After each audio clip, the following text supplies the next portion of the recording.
Thank you very much, Mark. I've never had the whole bio sheet read out before. That was really great.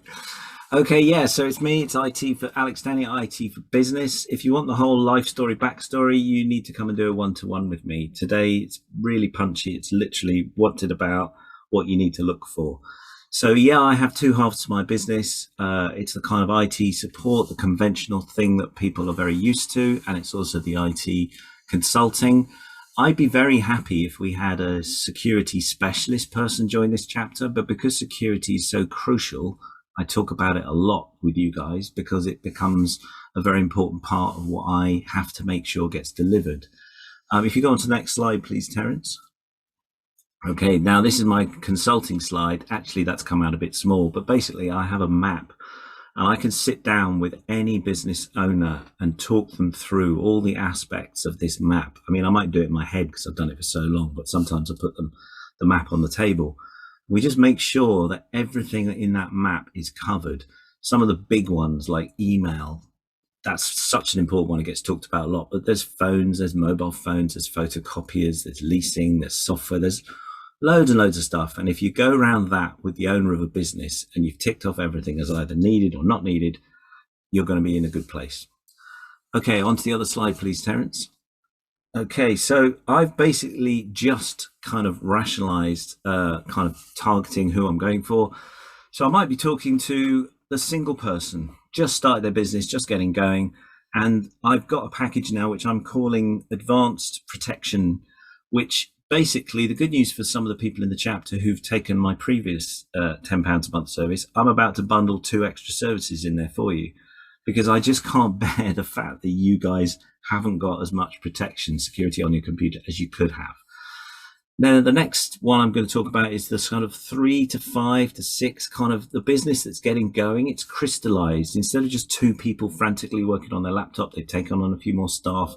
They need that proper IT help there, something they can call either 9 to 5 or 24/7, and all the protection services that go with it. And it's running at about 7 specialist security, backup, all the related services. It's a lot. Compared to 3 years ago, it was like 3, and now it's 7. And then the last category, the sort of 5 staff or more, and these are for businesses where they are already regulated or they're about to be regulated, or they certainly have to act like it. I recently discovered that funeral care plans is an industry sector that's about to become regulated. And there's a load of extra stuff that you have to do, like managing your IT procedures and policies, having lists of all the applications. You have to have this because your regulator wants to see it. But the bottom line actually affecting both the sort of middle column and the right column is that your insurer is going to demand you have certain things in place that you never had to have before. It's very practical. It's very straightforward. Number one thing, I'm just going to put it in, you must turn on 2-factor authentication for everything. If you haven't done that, you're being a complete idiot. You must turn it on. Unfortunately, there's a spin-off that comes from that, which is you can't share your login with anybody anymore. So now every application you have, you need to maintain a list of those applications. So you're absolutely sure, how do I log in? Who can have access? Who is the kind of administrator? And who are we going to call for help? You have to manage this properly. Okay, next slide, please, Terence. So this is the ideal referral types for me. It might be just that single person or maybe 2 people basically starting something from scratch. And I really want them to be realistic, not I'm just going to do it all myself, which, the person who says to me, oh, I think I'm pretty good at spotting a phishing attack. Invariably, I go off and do a check on the dark web and I find that their account's been compromised. Always. It's always like that. So really realistic single people, and that package of £10 a month is the best protection package I can possibly put together. It's 4 different levels of protection. Mac or PC, fine, no, don't care, Mac or Windows. The middle one, it's just about that business that's sort of crystallizing, getting a bit of momentum going.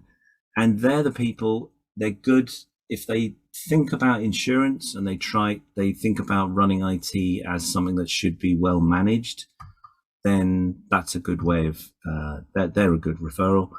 5 staff and above. I mean, I can go massive. I can go up to 100. I can even do 800, but that's a completely different kind of service. I can do 5 up to 20. And ideally, if they are regulated or thinking they need to be regulated, and they're looking at what is going to happen in 2022, because it is all doom and gloom, mostly in IT security.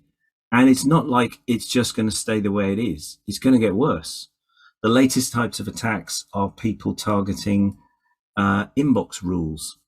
So if your account gets compromised, you discover that there are rules that have been inserted for pruning and moving and changing and copying emails in your inbox. And that's just the latest one. So next year, there'll be another compromise. So, okay, next slide, please, Terence. I think this is it. What to listen out for.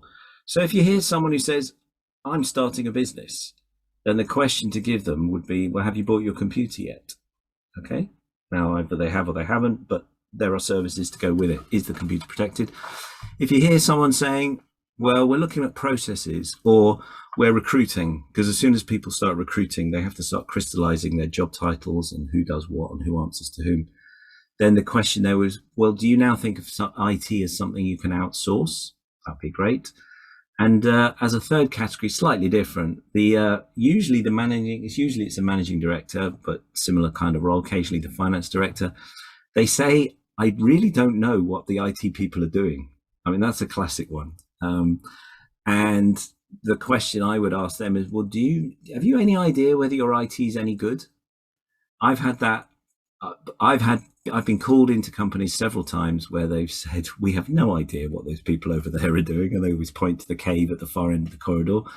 And I go in and talk to the IT cavemen and extract what they're doing. And nearly always I have to repeat in simple English to the management team what needs to be done. And nearly always the IT caveman complain that they've been asking for that for 4 years, but clearly it's all about the way you present it. So that's it. That's Alex Stanier. That's IT for Business. We got time for one more, 3 minutes of questions. So anybody shocked, surprised, you can unmute yourself and just fire ahead. I'd just like to say how helpful you've been to my business over the years. And I do feel much more secure. I know that we're not perfect, but the training that my staff do is very helpful and is helpful to me. And it's just been fantastic to have it all planned and strategized. Thank you, Alex. Oh, thank you, Diana. And you are a very, very good client because you're realistic. And it's just so nice to talk to people where I explain this is what you need because, and there's a business reason, and then you go for it. And it's fantastic. Anybody else for any questions? I can only echo Diana's views there. Alex is fantastic. He just comes in and gets on with the job. So, yeah. Thank you, Alex. Thank you, Simon. For those of you who aren't sure what to ask Alex, because a lot of people are afraid of IT and technology in the dark web, just a very little story from me. Several years ago, I didn't really understand what one of the other tech guys who was trying to do some web stuff for me was saying.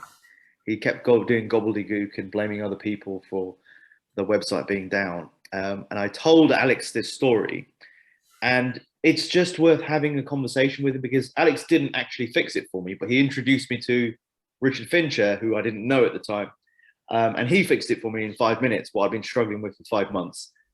So even if you're not quite sure what your question is, I guess have a conversation with Alex because he'll help point you in the right direction or at least explain to you what actually is going on or not going on. So he's a good first point of call if it comes to anything that's on a computer or a phone. Thank you. Do you deal with hardware as well as software, Alex? Yeah, I can. Yeah. Because I get confused by things. I've got I'd like huge monitors and things like that, but it'd be great to have somebody to talk to about those sorts of things. And I don't know any. I think I'm pretty. I don't think I do. I don't think I need much security. I don't think, but I'd always ask you and see what you said, but I think I'm okay with my Macs and things. But let's have a one-to-one. I try not to be too scary, but Macs are just as vulnerable as PCs. Okay, but I definitely want a big monitor, and I want to buy one soon. We'll talk. 49-inch, Emma. That's what you need. Yeah, the bigger I want a huge one, the biggest one that they do. That's what I want. Okay, it's huge. I think time for one more fresh question. more. Then we'll Alex. have to go to testimonials. All right. Alex, is it worth explaining to people Yeah. why What about Dropbox in- isn't safe? What? Oh, sorry, Phil. Sorry. Sorry. Do you know, Alex, mobile phones and computers, they're kind of merging into one. You can work off of both when you're out and about. Yeah. How does that work, and how can you help clients with that? So the short answer, this is the whole of IT strategy in 60 seconds.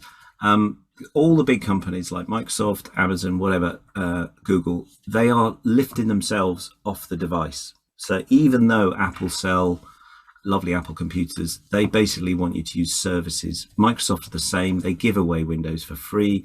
They don't really care anymore about what computer you use, whether it's a computer or a tablet or a phone. It's all about where's your data, meaning where in the cloud is it stored, and which applications are you using.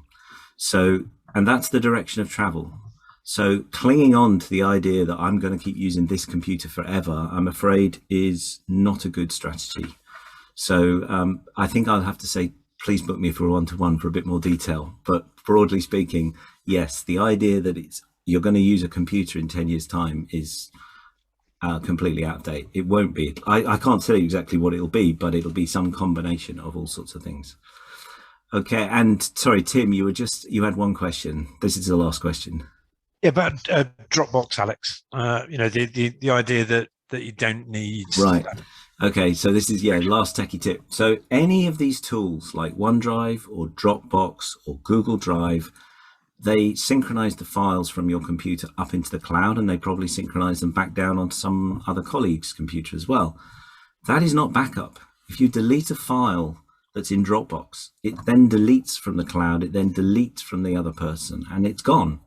And they're all the same. So you basically need what's called a cloud backup service, which snapshots regularly your Google account or your Dropbox account or your OneDrive account or whatever it is.